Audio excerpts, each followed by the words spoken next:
ये घटना भारत में सच में हुई है। एक ऐसा किला जहां रात के सन्नाटे में आज भी एक मासूम बच्चे की चीख गूंजती है, काका मलावाचवा कहते हैं। ये आवाज करीब 250 साल से कभी नहीं रुकी और जो लोग इसे सुनते हैं वो इस जगह को कभी भूल नहीं पाते। लेकिन इस आवाज को समझने के लिए हमें पीछे जाना होगा, बहुत पीछे, उस समय में जब भारत का नक्शा ही कुछ और था। 18वीं सदी, भारत कई ताकतों में बंटा हुआ था। मुगल साम्राज्य कमजोर पड़ चुका था और इसी कमजोरी के बीच एक नई ताकत तेजी से उभर रही थी। मराठा साम्राज्य, एक ऐसा साम्राज्य जिसकी नींव रखी थी छत्रपति शिवाजी महाराज ने। उन्होंने सिर्फ एक राज्य नहीं बनाया था, उन्होंने एक सोच दी थी, स्वराज की सोच। उनके बाद इस साम्राज्य को संभालने की जिम्मेदारी आई पेशवाओं के हाथ में और यहीं से शुरू होती है एक ऐसी कहानी जो आगे चलकर शनिवार वाड़ा तक पहुंचेगी। बाजीराव पेशवा, एक ऐसा नाम जिसे इतिहास आज भी एक महान योद्धा और रणनीतिकार के रूप में याद करता है। कहा जाता है उन्होंने अपने जीवन में एक भी युद्ध नहीं हारा। उनकी सोच तेज थी, उनकी चालें दुश्मनों से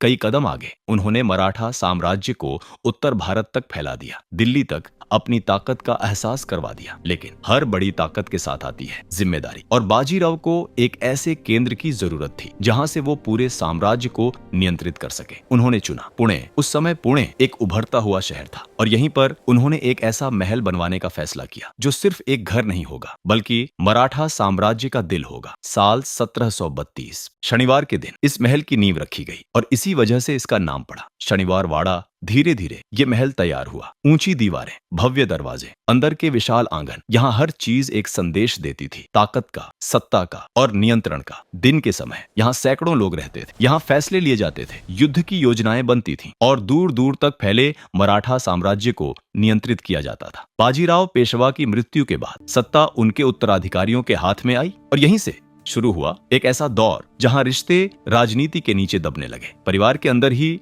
मतभेद बढ़ने लगे। कौन बनेगा अगला पेशवा, किसके पास होगी असली ताकत? ये सवाल अब सिर्फ सवाल नहीं रहे, ये बन चुके थे एक संघर्ष, एक ऐसा संघर्ष जो धीरे धीरे नफरत में बदल रहा था। शनिवार वाड़ा जो कभी एकता और शक्ति का प्रतीक था, अब धीरे धीरे साजिशों का केंद्र बनता जा रहा था। महल के अंदर अब सिर्फ योजनाएं नहीं बनती थीं, बल्कि षड्यंत्र भी रचे जाते थे। लोग मुस्कुराते थे, लेकिन उनके दिल में कुछ और होता था। और यही वो समय था जब इस महल की किस्मत बदलने वाली थी। एक ऐसी घटना जो इतिहास में दर्ज हो जाएगी और एक ऐसी चीख जो शायद कभी खत्म नहीं होगी। लेकिन वो क्या था? कौन था जो इस साजिश का शिकार बनने वाला था और क्यों? एक पूरा महल एक ही आवाज से डरने लगा, काका मलावाचवा। शनिवार वाड़ा बाहर से जितना भव्य दिखता था, अंदर से उतना ही जीवंत था। ये सिर्फ एक महल नहीं था, ये एक चलता फिरता शहर था जहां हर दिन हर पल कुछ न कुछ होता रहता था। सुबह की पहली किरण के साथ ही महल के अंदर जीवन शुरू हो जाता था। रसोई घर में आग जलती, बड़े बड़े बर्तनों में खाना बनता, सैकड़ों लोगों के लिए भोजन तैयार होता, सेवक इधर उधर दौड़ते, सैनिक अपनी ड्यूटी संभालते और मंत्री दरबार की तैयारी करते। महल के अंदर कई हिस्से थे, हर हिस्से का अपना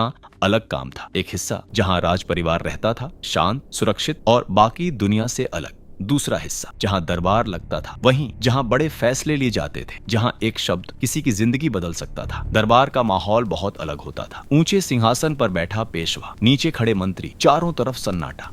हर कोई सिर्फ एक इशारे का इंतजार करता था। महल के अंदर लंबे लंबे गलियारे थे जो एक हिस्से को दूसरे से जोड़ते थे। दिन में ये गलियारे लोगों से भरे रहते थे, लेकिन रात में यही गलियारे खामोश हो जाते थे। इतने खामोश कि अगर कोई एक कदम भी रखे तो उसकी आवाज दूर तक गूंजती थी। रघुनाथ राव, एक ऐसा नाम जो बाहर से शांत लगता था, लेकिन अंदर वो सत्ता की आग में जल रहा था। उन्हें लगता था कि असली हक उन्हीं का है। और दूसरी तरफ नारायण राव, एक युवा जिसे अभी दुनिया की सच्चाई का अंदाजा भी नहीं था। महल के अंदर अब दो गुट बन चुके थे, कुछ लोग नारायण राव के साथ थे और कुछ रघुनाथ राव के। धीरे धीरे ये मतभेद एक खतरनाक रूप लेने लगे। दरबार में अब फैसले आसान नहीं थे। हर निर्णय के पीछे कोई न कोई छुपा हुआ मतलब होता था, हर मुस्कान के पीछे एक साजिश। महल के अंदर अब सिर्फ शांति नहीं थी, बल्कि एक अनदेखा डर भी था। सेवक आपस में धीमी आवाज में बातें करते, सैनिक भी अब सतर्क रहने लगे थे, जैसे सबको कुछ होने का अंदाजा हो, लेकिन कोई भी खुलकर कुछ नहीं कह रहा था। रात के समय जब पूरा महल सो जाता था, तब भी कुछ लोग जागते रहते थे, चुपचाप अंधेरे में, जैसे किसी सही समय का इंतजार कर रहे हो। और यही वो समय था जब महल महल के अंदर एक ऐसी साजिश पूरी तरह तैयार हो चुकी थी। एक ऐसा प्लान जो सिर्फ सत्ता के लिए नहीं बल्कि खून के लिए था। एक ऐसा फैसला जो एक मासूम जिंदगी को खत्म करने वाला था। लेकिन सबसे डरावनी बात यह थी कि इस साजिश के बारे में महल के अंदर कई लोगों को पता था, फिर भी कोई कुछ नहीं कर रहा था। और इसी खामोशी के बीच एक ऐसी रात आने वाली थी जो इस महल की पहचान हमेशा के लिए बदल देगी। एक ऐसी रात जब शनिवार वाड़ा के गलियारों में सिर्फ कदमों की आवाज नहीं बल्कि एक चीख गूंजेगी। एक ऐसी चीख जो 250 साल बाद भी खामोश नहीं हुई। लेकिन वो रात कैसी थी, क्या हुआ था उस रात, और क्यों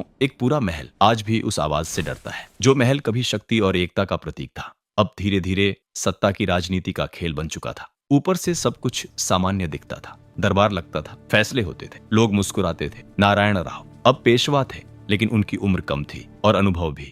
वो फैसले लेते थे, लेकिन हर फैसला किसी न किसी को नाराज कर देता था। खासकर उनके चाचा रघुनाथ राव को लगता था कि असली हक उन्हीं का है। उन्होंने इस साम्राज्य के लिए बहुत कुछ किया था, लेकिन अब उनके सामने एक बच्चा बैठा था जो गद्दी पर था। ये बात उन्हें अंदर से खा रही थी। धीरे धीरे उनका गुस्सा नफरत में बदलने लगा और इसी नफरत को और भड़काने का काम किया आनंदीबाई ने। आनंदीबाई एक ऐसा नाम जिसे इस कहानी का सबसे रहस्यमयी किरदार माना जाता है। वो सिर्फ एक पत्नी नहीं थी बल्कि एक तेज दिमाग वाली महिला थी। उन्हें राजनीति की समझ थी और वो जानती थी कि सत्ता कैसे हासिल की जाती है। दरबार में अब हर फैसला 2 हिस्सों में बंट जाता था। कुछ लोग नारायण राव के पक्ष में होते तो कुछ रघुनाथ राव के। धीरे धीरे ये मतभेद खुले संघर्ष में बदलने लगे। महल के अंदर तनाव इतना बढ़ चुका था कि हर कोई सतर्क रहने लगा था। सेवक भी अब डरने लगे थे, क्योंकि उन्हें समझ आ चुका था कि कुछ बड़ा होने वाला है। रघुनाथ राव अब खुलकर विरोध नहीं कर रहे थे, वो शांत थे, लेकिन उनकी खामोशी सबसे खतरनाक थी, क्योंकि जब कोई इंसान चुप हो जाता है तो वो सोच रहा होता है, और जब सोच साजिश में बदल जाए तो परिणाम बहुत भयानक होता है। आनंदीबाई धीरे धीरे इस योजना को आगे बढ़ा रही थी। वो हर कदम सोच समझकर उठा रही थी। किसे साथ लेना है, किसे हटाना है, सब कुछ तय हो चुका था। महल के कुछ सैनिक अब उनके पक्ष में आ चुके थे, कुछ मंत्री भी चुपचाप इस साजिश का हिस्सा बन चुके थे। लेकिन सबसे खतरनाक बात यह थी कि नारायण राव को इस सब का कोई अंदाजा नहीं था। वो अपने काम में लगे थे। उन्हें लगता था कि सब कुछ ठीक है। उन्हें अपने परिवार पर भरोसा था। महल के अंदर अब हर चीज तय हो चुकी थी। बस इंतजार था एक सही समय का, एक सही मौके का, और वो मौका जल्द ही आने वाला था। क्या सच में आदेश बदला गया था, या ये सिर्फ एक कहानी है? और सबसे बड़ा सवाल, क्या उस रात कोई नारायण राव को बचा सकता था, या फिर उनकी किस्मत पहले ही लिखी जा चुकी थी? वो रात जो देखने में बिल्कुल सामान्य थी, लेकिन अपने अंदर छुपाए थी एक ऐसा तूफान जो इतिहास बदलने वाला था। शनिवार वाड़ा के अंदर गहरा सन्नाटा था। रात काफी हो चुकी थी। महल के ज्यादातर लोग सो चुके थे। दीवारों पर टंगी मशालें हल्की हल्की रोशनी दे रही थीं। लंबे गलियारे खामोश थे, लेकिन इस खामोशी के पीछे कुछ चल रहा था, कुछ ऐसा जो किसी को दिख नहीं रहा था। महल के एक कोने में कुछ सैनिक इकट्ठा थे। उनके चेहरों पर तनाव था, जैसे उन्हें पता हो कि आज की रात सामान्य नहीं है। उन्हें आदेश मिल चुका था, एक ऐसा आदेश जिसे वो टाल नहीं सकते थे। धीरे धीरे वो आगे बढ़ने लगे। उनके कदम धीमे थे, लेकिन उनके इरादे खतरनाक। उसी समय महल के दूसरे हिस्से में नारायण राव सो रहे थे। उन्हें कोई अंदाजा नहीं था कि कुछ ही पलों में उनकी जिंदगी पूरी तरह बदलने वाली है। अचानक महल के अंदर हलचल शुरू हुई। कदमों की आवाज तेज होने लगी, दरवाजों पर जोर पड़ने लगा, और फिर एक दरवाजा जोर से टूट गया। आवाज इतनी तेज थी कि पूरे महल में गूंज उठी। नारायण राव की नींद खुल गई। उन्होंने घबराकर चारों तरफ देखा, कुछ ठीक नहीं था। उनका दिल तेजी से धड़कने लगा। बाहर से सैनिकों की आवाज आ रही थी। अब उन्हें समझ आ गया था कि खतरा बहुत करीब है। वो तुरंत उठे और भागने लगे, नंगे पांव, अंधेरे गलियारों में। उनकी सांसें तेज थीं। हर कदम के साथ डर बढ़ता जा रहा था। एक पीछे से सैनिक उनका पीछा कर रहे थे। उनकी तलवारों की चमक मशालों की रोशनी में साफ दिख रही थी। महल के गलियारों में अब सिर्फ एक आवाज गूंज रही थी, दौड़ते कदमों की, और फिर एक चीख, काका मलावाचवा। नारायण राव पूरी ताकत से भाग रहे थे। उनकी आंखों में डर साफ दिख रहा था। उन्हें सिर्फ एक ही उम्मीद थी, उनके चाचा रघुनाथ राव। वो उनके कमरे की तरफ भागे। हर कदम के साथ उनकी आवाज और तेज होती गई। काका मलावाचवा, काका मलावाचवा। उनकी आवाज महल की दीवारों से टकराकर गूंज रही थी, लेकिन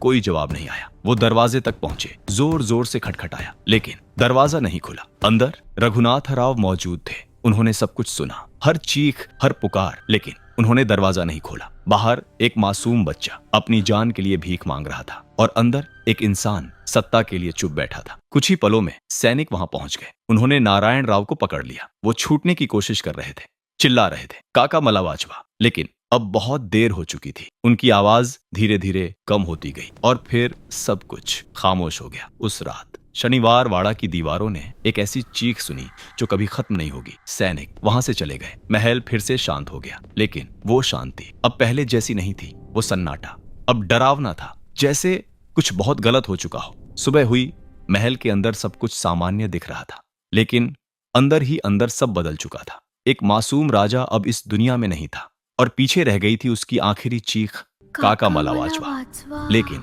कहानी यहीं खत्म नहीं होती। असल रहस्य तो अब शुरू होता है। क्या सच में आदेश बदला गया था?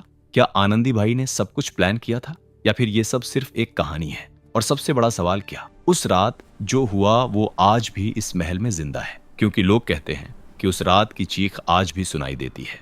हर अमावस्या की रात, हर उस पल जब सन्नाटा गहरा हो जाता है, उस रात के बाद सब कुछ खत्म हो जाना चाहिए था। एक राजा की हत्या हुई, सत्ता बदल गई, महल फिर से अपनी जिंदगी में लौट सकता था। लेकिन ऐसा नहीं हुआ, क्योंकि उस रात सिर्फ एक हत्या नहीं हुई थी, बल्कि एक ऐसा रहस्य जन्मा था जो आज तक सुलझ नहीं पाया। सबसे बड़ा सवाल जो आज भी इतिहासकारों को परेशान करता है, क्या सच में आदेश बदला गया था? धरा से मारा। कुछ इतिहासकार मानते हैं कि आनंदीबाई ने सच में उस पत्र को बदला था। एक छोटा सा शब्द, लेकिन उसका असर इतिहास बदल देने वाला। उनके अनुसार रघुनाथ राव का इरादा सिर्फ नारायण राव को पकड़ने का था, लेकिन आनंदीबाई ने उस आदेश को बदल दिया। क्यों? क्योंकि वो जानती थी कि जब तक नारायण राव जिंदा है, रघुनाथ राव कभी पेशवा नहीं बन सकते। लेकिन दूसरी तरफ कुछ लोग इस थ्योरी को पूरी तरह गलत मानते हैं। उनका कहना है कि ये कहानी बाद में बनाई गई ताकि रघुनाथ राव को बचाया जा सके।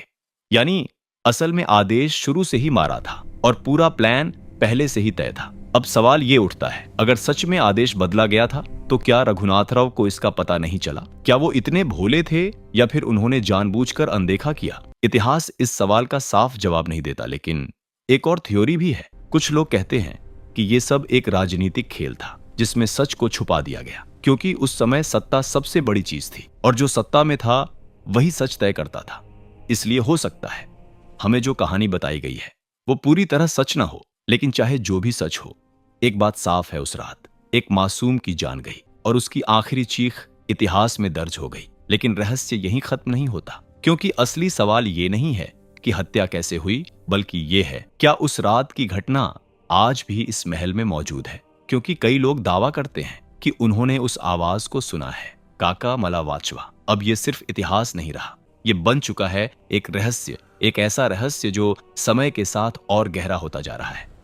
क्या ये सिर्फ लोगों का वहम है, या सच में कुछ ऐसा है जो विज्ञान से परे है? और अगर ये सच है तो फिर क्या नारायण राव की आत्मा आज भी उस रात में फंसी हुई है? क्या वो आज भी उसी तरह भाग रहे हैं, उसी तरह चिल्ला रहे हैं, काका मलावाचवा? जहां आधुनिक समय के लोग अपने अनुभव बताते हैं, कुछ ऐसे अनुभव जो सुनकर आपके रोंगटे खड़े हो जाएंगे। क्योंकि अगर वो सब सच है तो इसका मतलब है कि वो आवाज आज भी जिंदा है, उसी जगह, उसी खामोशी के साथ। दिन में यह जगह पर्यटकों से भरी रहती है। लोग आते हैं, तस्वीरें लेते हैं, इतिहास को करीब से महसूस करते हैं। लेकिन जैसे ही सूरज ढलता है, सब कुछ बदल जाता है। धीरे धीरे भीड़ खत्म हो जाती है, दरवाजे बंद हो जाते हैं और फिर शुरू होता है सन्नाटा। एक ऐसा सन्नाटा जो सामान्य नहीं लगता। कहते हैं रात के समय यहां रुकने की इजाजत नहीं है, खास तौर पर अमावस्या की रात, जो आज भी लोगों को डराती है। शायद आपको भी वो आवाज सुनाई दे, काका मलावाचवा। और अगर सुनी तो खुद से एक सवाल जरूर पूछिएगा, क्या ये सिर्फ हवा थी, या फिर इतिहास आज भी जिंदा है?